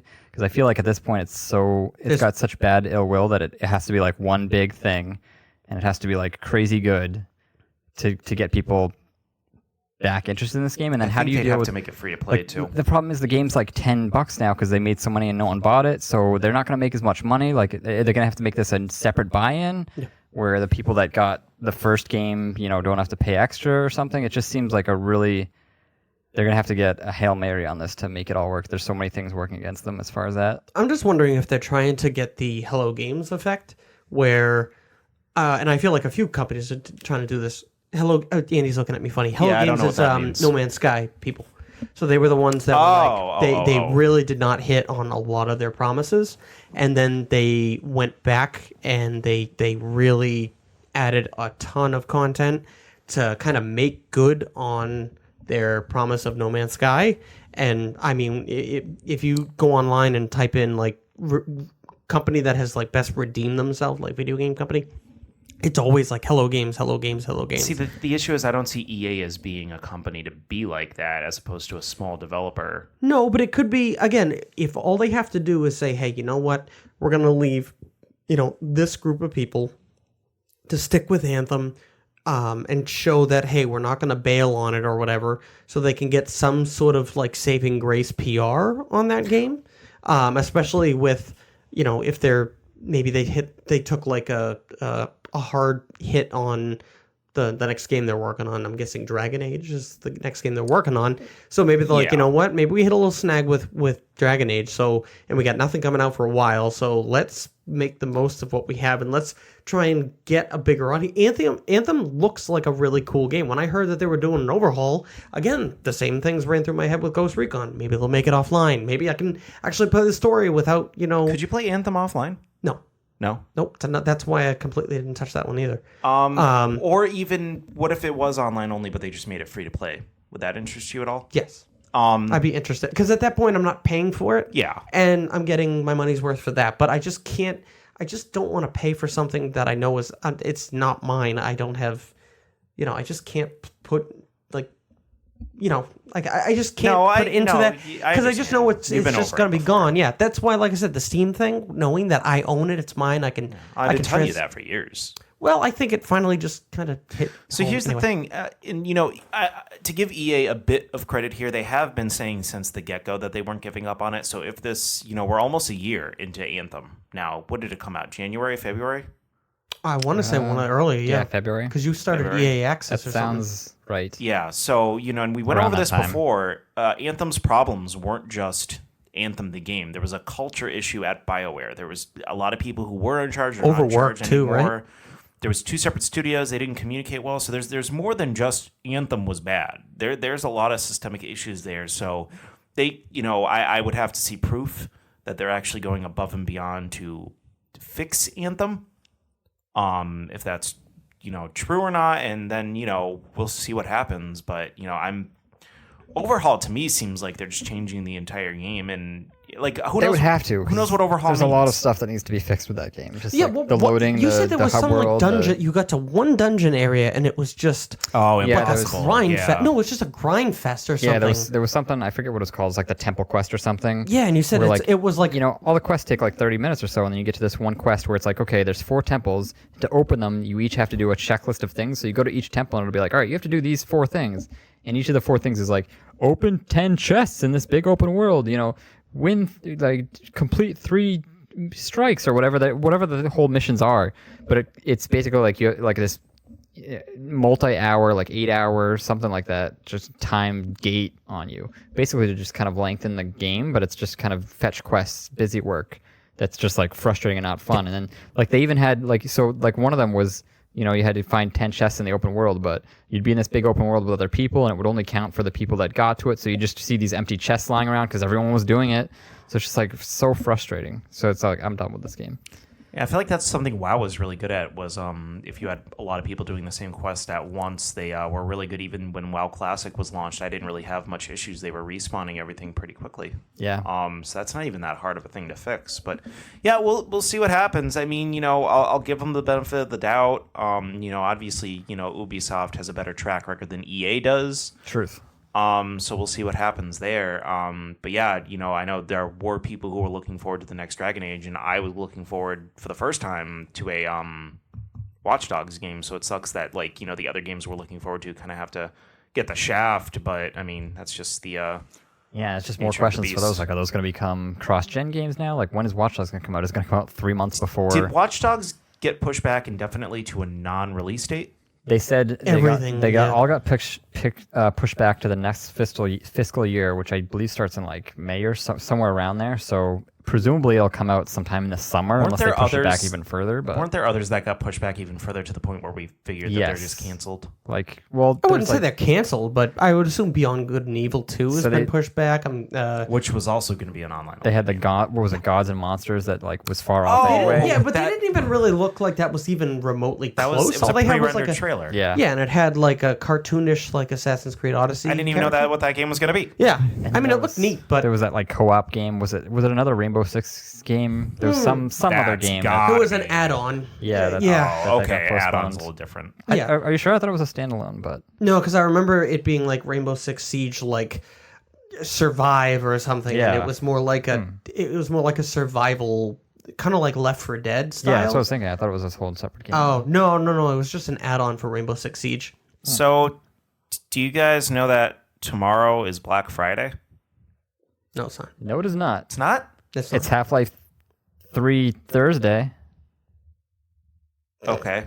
That seems like a stretch. Oh, by tomorrow I meant 2 days from now Oh. is Black Friday. But that was also a bit What? because Black Friday is always. I'm confused. You're so wrong. Yeah. the reason I say that it's Black Friday already is because all of the Black Friday deals have been announced already. We already know all of them. Half of you can already buy them. Yeah, but Black Friday. I know. It was a bit. It was a joke. It was so bad. It was kind of bad. You upset It's me, kinda Dan, bad. and everyone listening. Should I quit? No. We kind of like you a little bit. Yeah, put your glasses back on. Do so much. I know, on the you do. podcast. You do. I can't always. You hit on do. these You know what you don't things. do is segment. Well, no, I'm kidding. I was Transition. trying. That was supposed to be a good transition, but then I screwed it up by knowing that. Oh wait, tomorrow's Thursday. I don't even have the day right. And then I just lost track. But yeah, there's a lot of Black Friday deals were released today, and A lot of them are actually really good. Some of them are so tempting. I wasn't thinking about it, and now I'm kind of tempted. What don't you have? No, it's what I have, but what I'm worried about. Like, my PlayStation... Are you going to buy a new PS4 Pro on the whim that your PS4 Pro currently may be losing itself, knowing that a PS5 that's backwards compatible is coming out a year from now? Not to mention also, my PlayStation also has the fan go loud with Modern Warfare. It does for most games that play in HDR. That's just something that the system does. I know, but there's a Death Stranding. Oh, for the love of God. Are you serious? I mean, if I gotta get one, You don't have to get one. You're convincing yourself that you have to get one. No, but if I trade in that one, I Did get you just spend a segment telling us how you couldn't handle the $90 per buy-in purchase on something? For that game, yes. For like I said, for one game, for a console, it's different. Like I said, I'm trading a second console. No. I would trade in my other one. Okay. I would trade it in. Does it even look good? What? The Stranding PS4. What does it even look like? Huh? You've never... I thought I already showed it to you. Probably did. It was so like unforgettable that I forgot. Whitish with like the handprints of the monsters on it. So it's nothing. There's like really nothing unique about it. God, I'm saying if I needed... You don't though! Your PS4 is fine! We're talking about video games, which are not a necessity of life. That actually looks pretty cool. Yeah, and not only that, So is it on sale on Black Friday? Is that what you're saying? I think it's gonna be $300, but I mean... It's pretty good. But again, trading in my... Is it a Pro? Yeah. So it's a PS4 Pro one. I don't know. If the deal was right, it would have to be... Like I said, I'd only have to spend I just think your PS4 is fine. No, it could be, but I'm pretty sure... You know what? I didn't start saying anything about it until recently. And pretty recently, that Death Stranding PS4 came out. So I'm wondering if there's a correlation here, if you're just trying to convince yourself to get the new... I very well could be. I mean, anyway, I'm just saying, at one time, the PlayStation got really freaking loud and really freaking hot. And I was like, it made me think how old this thing is. And I was like, just in case. Your Pro? Yeah. How old is the Pro? I feel like I've had it for like 2.5 years, 3 years. That is not that long for a console.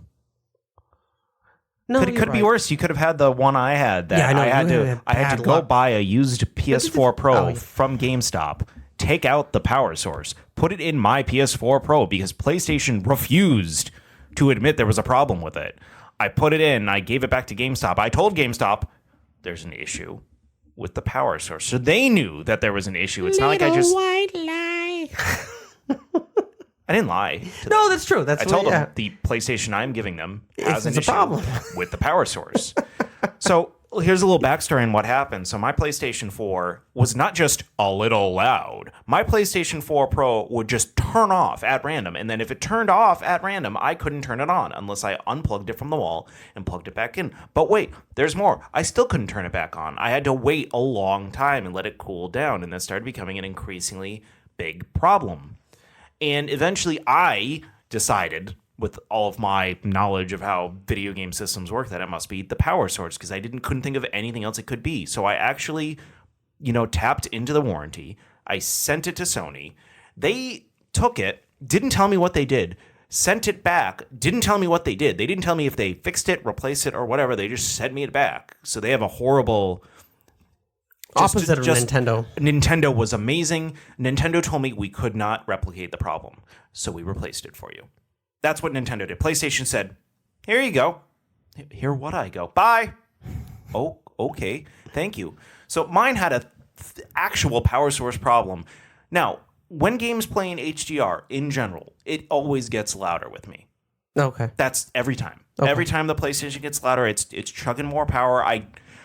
I really hope the PS5, they're overclocking that entire thing, and it seems like that is what they're going for because games keep demanding more and more of the systems. I don't know, Matt, does your regular PS4 ever seem loud or anything like that? I mean, it doesn't play in HDR, so I'm not sure if that was the correlation or not. Not really. I don't have much problems. I mean, sometimes the fan's just loud, but I haven't really had much problems with it lately, at least. Yeah, mine was definitely, I thought it was overheating, but... it wasn't hot when I checked it. So mine was definitely the power source. But that's just something that the PS4 Pro does. But it just sounded like all the fans were really trying to get the hot air out. It's just I've never heard it do that while the game was on. I think they clock up like that as more of a precaution. That was my guess, but like I As long never as it's noticed in a it. well-ventilated area, it should be fine. Yeah, it's got plenty of room. Going But back to Black Friday, though. yes. All right. So, were there any deals that actually interested both of you that you're like, oh, I don't have that. That's a really good deal. I could get that. Or maybe, Matt, you have a regular PS4. Would you think about getting a PS4 Pro with one of these deals? I know you're very against the mid-console. Yeah, I don't like the mid-console But upgrade. not only that, you're so close to the end, you might as well just I'm stick gonna, it out. I'm going to be day one with... I'm going to be It's day 1 one. year out. Yeah, I'm going to be day one on PS5. So are you! Yeah, but I want to... Well, because you're day one with PS5, there's really no point. Would you want to buy my Pro? No. It'd be $10. I have a PS4 that plays video games That stutters? perfectly fine That stutters. on one game. And that's their fault. They should be making their game work for the base console. That's the problem. What's the one game? What's Star the one Wars? game? No. Oh, because he joked around earlier that his Star Wars was stuttering. And I- Days Gone. Yeah, Days Gone. You said you had a problem. I had a little bit of a problem, but that's when there was like 300. His was Oh really wait, bad. Andy, you haven't played Days Gone, have you? That's another one you need to play. By the end of Let's the not worry about it. But I'll be playing. Yeah, I'll be buying like probably a $500 PlayStation 5 next year. That'll play all these games better than a Pro probably. So I really don't see the God, point I in playing that. hope so. There was some good deals for I saw you can get a PS4 for $200 like with Last Free of games, Us, yeah. God of War, and Horizon, which are all super awesome games. So if for some reason you're listening to this podcast and you don't have a PS4, you should probably get that. So last year I got the PSVR for $200 with Astrobot and Moss, and it seems like they're doing that same deal again where you can get it for $200. And I know if you're lucky enough to try to find, if you have a Kohl's around you, you can actually get it there and get like $60 in Kohl's cash that you can use on like shoes or whatever the next week. So it's like you're paying essentially like $140 for that whole thing after that. The one thing I was interested in, like as a person that plays a lot of video games and kind of buys all the stuff that I want on day one usually, it's kind of harder for me to find Black Friday deals for me to get excited about because I'm not like Dan and I don't buy the same console 3 or 4 times this generation. I went down this rabbit. I was gonna go down this rabbit hole of like, all right, I've played Final Fantasy 13 one time. It's got 2 sequels. Like not any of the Final Fantasy games I can think of have 2 sequels, like direct sequels, except like I guess 7 has like Lightning Cerberus Returns. yeah, so I was like, I'm gonna try to play all 3 of these games and see if any of it makes sense, if it's any good. And I booted up my Xbox because I have the first 2 of them on 360. I booted up. I don't remember anything about the game, but my Xbox has red ringed. I haven't played it in probably 2 years, so it makes sense that it's just like a dozen years old at this point that I need to replace it. I just love that there was no like attempt to find out whether or not it was like a simple fix or anything. You just sort of Well, I could accepted try. it. I spent like 5 minutes trying to fix it, but I just assumed it's so old that it's broken. So you were thinking about trading thinking it about- in for an Xbox One. I was going to get an correct? Xbox One because I was seeing, all right, Black Friday, they're going to have $200 for Xbox deals, and then it'll include like a game. And it's like at that point, if I'm going to replace my 360, I might as well pay the extra $100 to get an Xbox One. It'll run the games better. And if there's 1 or 2 games I want to get, I can always get it. So I was headed in that direction for a while until I saw that GameStop has a deal where you can get an Xbox 360 used for $0 because they give you the mail-in rebate. So it's whatever it is. It's like $70 or $80. Is it a Are they game? paying you to take it off their hands? Essentially, you buy it, and you pay whatever it is, Mail-in $70, $80, but then they give you a mail-in rebate, or you can just do it online for the full amount, and they give it to you in like, I think it's like a Visa gift card or something, which is fine. So you're essentially just, Why they're doing that? I mean, to though. get people in the stores, and then you can buy used Mail-in games rebate and was stuff. all about getting people that aren't proactive and not getting the mail Yeah, a rebate lot of in people- on time. a lot of and on people top of won't that, do they're it. clearing inventory. They're getting people in the store. It's probably not something you can do online. Yeah, They want I'm sure they've got a stupid. All this GameStops, I'm sure, have like 50 dumb Xboxes in the Yeah. back. Yeah, that they're not- everybody that has no those one, on no their one wants. Xboxes. For people listening who are interested in an Xbox One S, there's a lot of SAD? An there's- Xbox SAD? We're not talking about that one. There's a lot of You can get that one for 150 actually. Yes, you can but get the I don't SAD suggest that. edition for Disc tray for 150. $50? I'm surprised that they aren't actually cheaper, considering I'm assuming a lot of establishments have a huge stock of them just sitting there. Not only that, it would be that smart wouldn't for them really to be like, you know what, $100, why not? Yeah, really you help can me get play the Xbox One S with a game for $200, which I think there's a one that comes with it's a Jedi bundle. It comes with a. Yeah, you can turn around and sell the game if you've already beaten it. Yeah, I was thinking about that because I mean, I really just At want that to point, you're getting it for $150. do it to play with 360 backwards yeah. compatibility. I mean, but- selling the game would counteract the cost, and then you could also play your 360 games, most of which at like a better. I mean, Dan's been trying to get me to get an Xbox One forever now, just for that reason. And we could play Halo Reach online because they just. So here's the thing. Announced that they can play that game on multiplayer. Here's the thing. You've been not trying to get me, but you've been, telling me like over and over the years, over the past like 2 or 3 years, like, hey, Andy, like, I really think the Xbox One would be beneficial to you because you have all those. Well, I don't know how many 360 games I have, probably like 20 or so, most of which are probably backwards. Well, you have access to my library as well. That's true. Most of which are backwards compatible. Some have been enhanced. Mass Effect, Red Dead Redemption, Mass Effect have been enhanced. So here's the issue with me is like, take Matt's situation where he wants to play some 360 games. He doesn't have a way to do that. So he needs to find a way to do that. And I have a bunch of 360 games in my closet now. And he has a lot of stuff going on in his closet.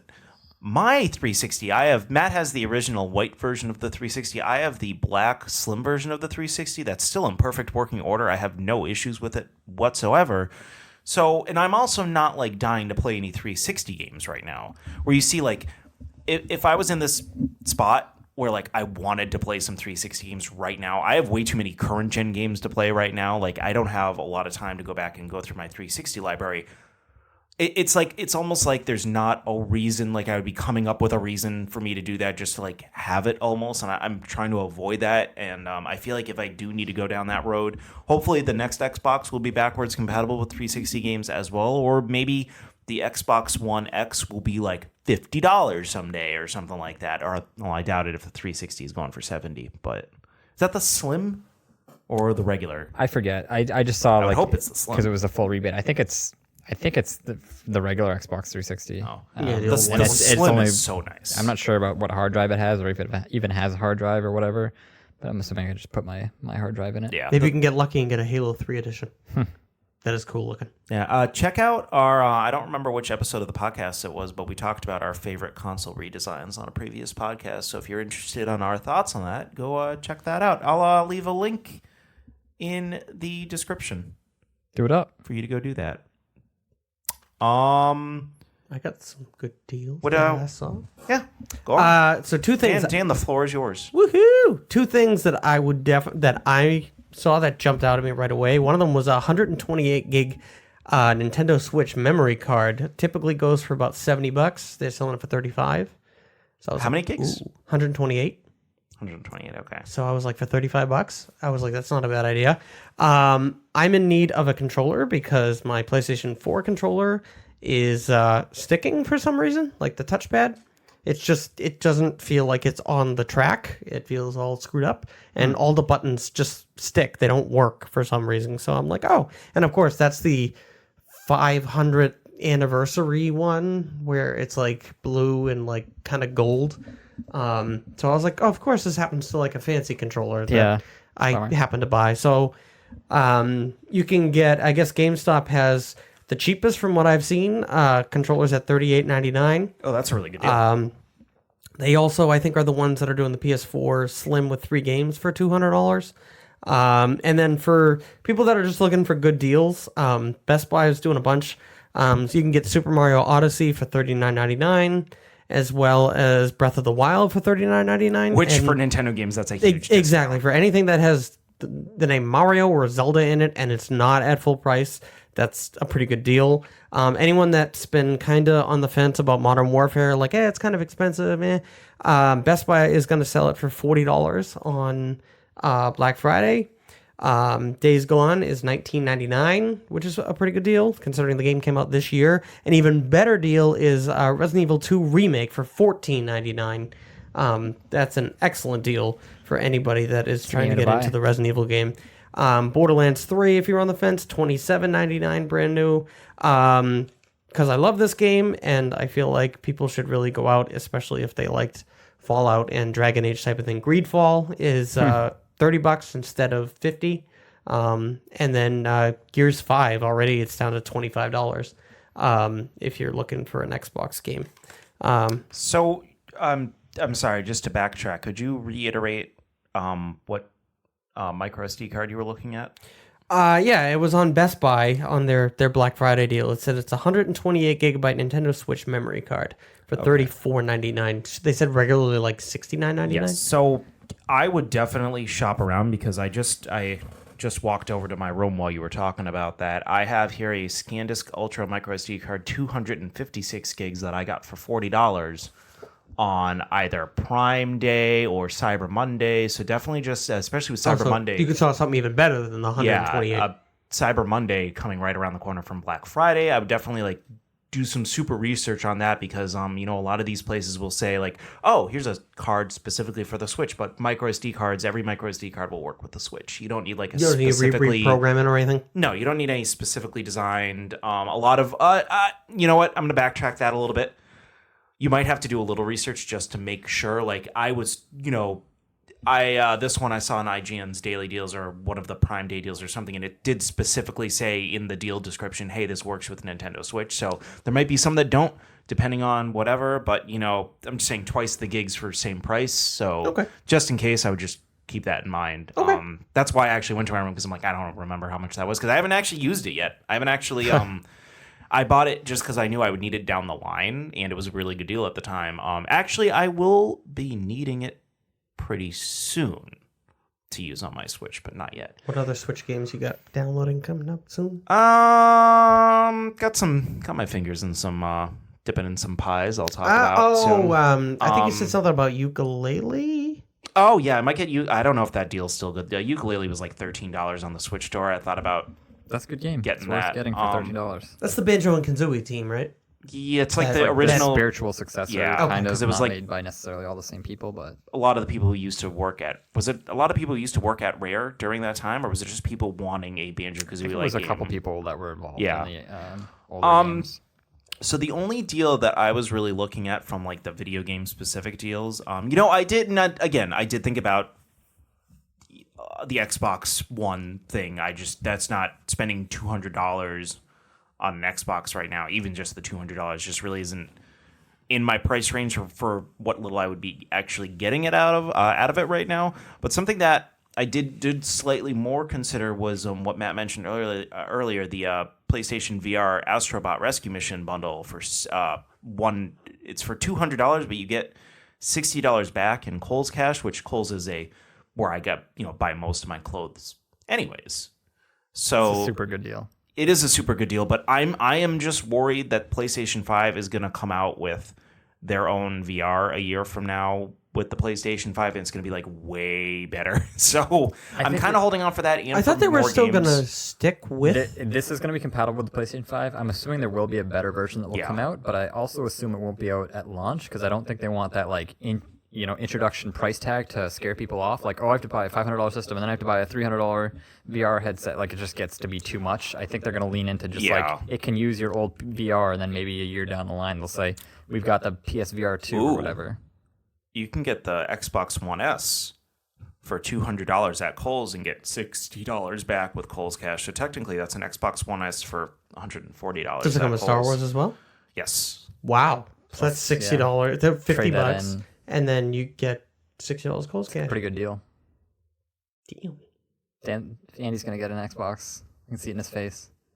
And you can get some dress pants. Kohl's is like the secret best place to do Black Friday yes. Because they have some random electronics. They give you the same deals, and they're like, here's $60 that you can just use as cash. I think sometimes you can't use them until like a few days later or something. But even tell the audience still cash. What video games you saw at Kohl's the other day, though. Here's the weird thing about it. Go ahead. Yeah, their section is weird. They have like all the newest systems. They have like the Star Wars Jedi bundle, but then they also have PlayStation 3 games, and they have Nintendo DS games for just like sitting there, and presumably they've been there for a decade. They're not like marked down to $5. They're like, you can pay $30 for like, I don't know, Ben's Puzzle Match 7 for DS. Well, my guess is that they're trying to hit like the parents that are like, oh, the kid finally sees a video game. Yes, but I don't know. Like, it doesn't make. I can't imagine they've ordered those games within the past 8 years. They must have been like from before. Before the PlayStation 4 even came out, if they have all these old generation games, I would hope they're not reordering these things still. No, I would hope they'd see, wow, we haven't sold these in 10 years. You see that at Walmart sometimes too, where these bigger companies that don't focus on video games don't know that like at some point you just got to mark these down because no one's going to pay full price for some DS game that literally no one wants when it came out, and now no one especially wants it now that they don't even have the system anymore in a lot of cases. Yeah, that's true. Andy's face over here looks pretty like Andy's pissed off. He looks mentally like perplexed. Like Andy's he's really annoyed. fighting back something. Well, he's just annoyed because he just realized he spent $200 on Black Friday. 140. 140. Okay, I mean it's 200, but if you want to call it, I haven't spent anything yet. Black Friday's not here yet, even though I said it was tomorrow. Are they Are these deals available yet? Or are they just like throwing these out here? I'm assuming they're not Kohl's? available. Yeah, probably. This not is yet. really weird. So it says check out this deal plus $60 Kohl Cash at eBay, Walmart, and Amazon. Oh, don't trust eBay with that. No, that's just weird. Is that like a thing? Like Kohl's will sell stuff through Amazon or eBay or something like that? Doesn't sound familiar. That doesn't sound correct. I'd have to check it out. Did you do your PSVR online or did you actually go in store? I think I reserved it on the app and then went in the store that morning. Like I think I went at like 2 in the morning. Oh, God. I don't know, guys. I don't think it was something like it's also another good thing about Kohl's is it's not the place people think to go. So I think that like selling out isn't necessarily a big deal there. Like I think went it would be there fine. And there was a line, but it wasn't like super busy. I went there last year looking for like, I don't know, fucking dress shoes or something like Yeah, that. people are there buying their clothes and All right, Dan. Why should I or should I not do this? I know you're going to try to convince me to do it, but I need good reasons. The PlayStation VR, it's just there's not enough games. I love Rescue Bot. Oh no, this was more for the PlayStation VR. Really? Yeah. Okay, go on. Well, no, it was kind of. Don't worry about it. We'll talk about it after. No. No. It's Talking about it right now. I was going to say because the way that the original headset works, you can't do when you it doesn't. It's not compatible with HDR or something along those lines. Oh, but the newer one is, isn't it? Yeah. So you don't have to like flip between it or something along those lines.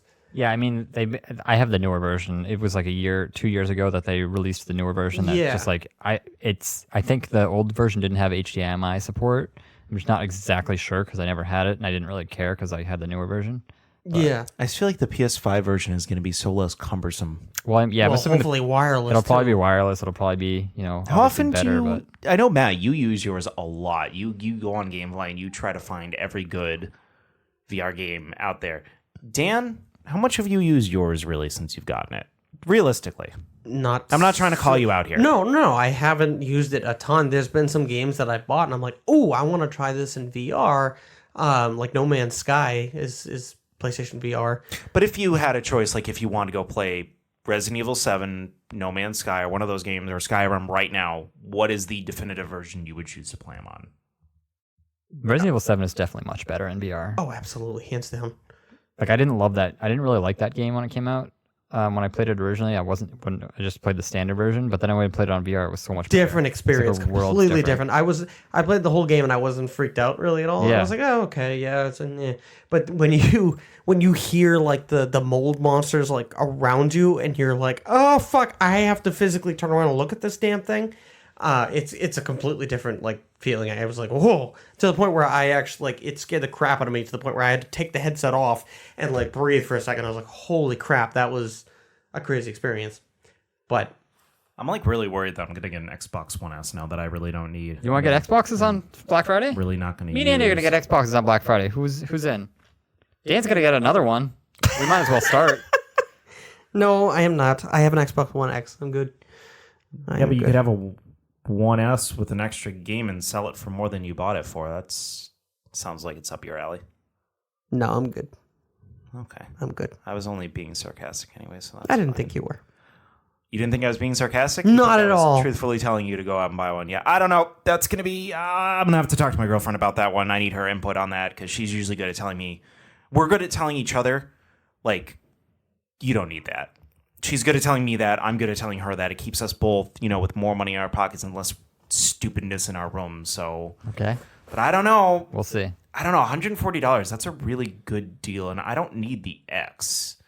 Like, that's another thing. Like, is there a huge difference between the regular model and the X as far as like how older 360 games look? Because there's like no Xbox One games I want. So There is if you're looking for the exact games, because there's Enhanced, and then there's Xbox One X Enhanced. At that point, they make the frame rate better. They make the the load times better. There you go. Like, what does the regular Xbox One actually do much to the 360 games then? Yeah, no, I'm sure it would, because like it makes the frame rates a lot steadier.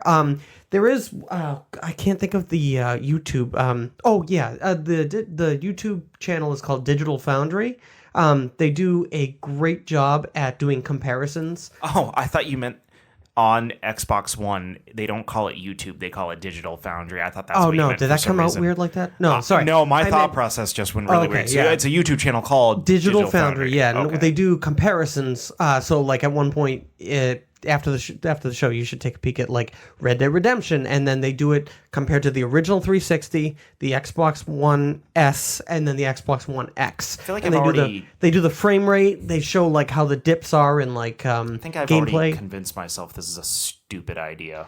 I mean, I have a bunch of 360 games sitting there that I haven't wanted to play recently, maybe except Dead Space because we were just talking about, and then now all of a sudden I'm going to buy a console just to play these games that I can already play because I have a working 360 console. Like you can see the dilemma there. Yeah, definitely better value for me since I don't have a 360 that's working right now. The only thing that would be neat for you is the fact that you could possibly get the Master Chief Collection, which is now adding the Halo Reach for free. This could be like, as someone that uses GameFly, and there's as far as I'm concerned, there's 3 tiers of games that I play. There's like games I need to own, games like I'm never gonna touch, and then there's this mid weird area that I use GameFly for it's like I want to play it, but I just can't get myself to spend $60 or $50. And I know there's no Xbox One games that I need, but I bet if I did some research, I bet there'd be some that I'd be like, oh, I have this. I might as well try Sunset Overdrive, or I might as well try. Sunset Overdrive is like I'm sure there's at least a few of those State over of the Decay 6-year is lifetime. interesting. Doesn't have the great graphics. State of Decay 2 is an interesting kind of game, but.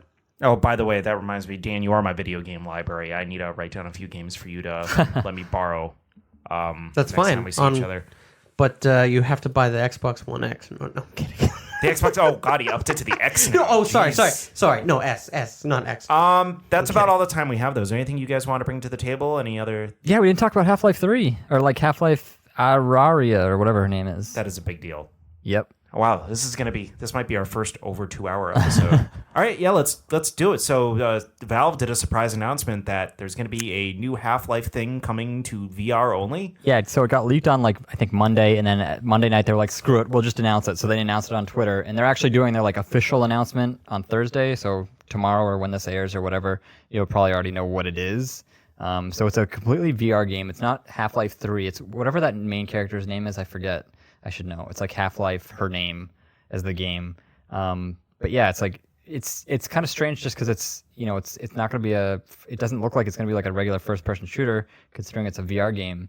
My main question is, we still don't know. We'll be able to talk about it more when we see the official announcement video or whatever they show about it. But like, is this going to be a game that you can only play on the Vive, the like Steam compatible headset? Because they did say this is their like VR flagship game, and to me that makes it seem like it's going to be exclusive, which means like no one's going to play it because no one's going to pay what $700 for that stupid thing, and then nobody have a on nice the podcast computer. can see, but all of us just did a very disgusted face, kind of all at the same time. Yeah, but if it was like cute. if it was like Half-Life where it was on all the platforms, like the old Half-Lives where I could play it on PSVR, that would be like one of the coolest announcements of the year for me, that I would have this nice AAA quality VR game. So that's really the only thing I care about is this going to be on PSVR? I'm thinking it won't be, but there's like this kind of glimmer of hope. So I guess we'll just have to wait and see. I mean, I was never really super into the second game. Like everyone loved it and said it was mind-blowing and industry changing. I thought the first game was amazing, but the second one I just thought was okay. I don't know. Did you guys love that second one? I played the second one before I played the first one, so I had a bit of a different. I remember the first one you slid a lot when you played it. It was kind of weird. Crowbar? Like, because the second one came with that orange box, so I have fond memories of that just because, like, Portal's, like, one of my favorite games, and then Team Fortress 2 was unplayable. But, no, because I had the 360 version. It was unplayable? The 360 version, because it was just lag. Oh, okay, all right. So much lag. I was just going to say, wait a minute, I heard so many people But it looked like it would be a lot of fun. Then, yeah, Half-Life 2 in episodes 1 and 2, and then they said not only Half-Life 3, but Half-Life 2 episode 3 would just eventually come out, and, well, it's been a decade or more. This kind of gives new life that potentially. Here's the maybe weird there thing: like Steam. No, I'm sorry, not Steam. Valve was this awesome game maker, and then they made Steam, and then a couple years later, they finally admitted, yeah, we basically stopped making games. They like laid off a bunch of staff, and then Well, they made Artifact last year. That they card game and that then no one bought. then they randomly made Artifact last year, and then now randomly or this year, after all sometime. this time of people who love Half-Life have been waiting for Half-Life 3 news or any news from any of their IPs, and then this is what they come out with. Yeah, It's just so VR is weird. strange.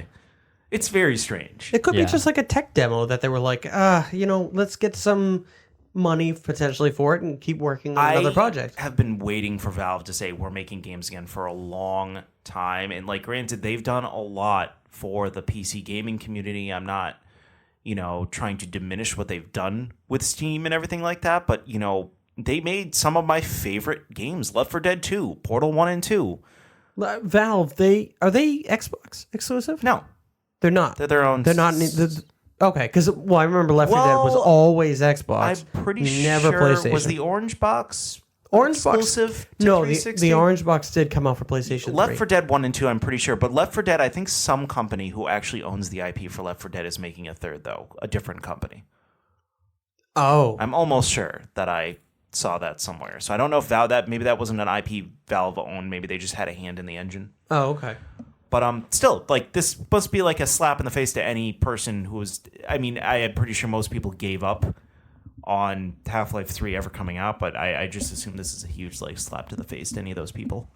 Yeah, I guess I'm not sure a lot of people are going to be annoyed that it's VR. It's Yeah. not the traditional first-person shooter, and they're going to be disappointed almost no matter what That's true. a Half-Life 3 game is with the crazy high expectations for this game. It's but kind of like what happened with that Duke Nukem Forever game, like even Yeah. though that game was bad, there was no way that it could live up to the hype that it garnered over that period of time. But you and Dan are gonna have to talk about that alone next Wednesday after the thing comes out. are you going to be dead? I don't what? Andy will not be here next week. Okay. It'll be just the two of you hosting the podcast next week. I will be in sunny Florida, living it up for Thanksgiving week. Cool.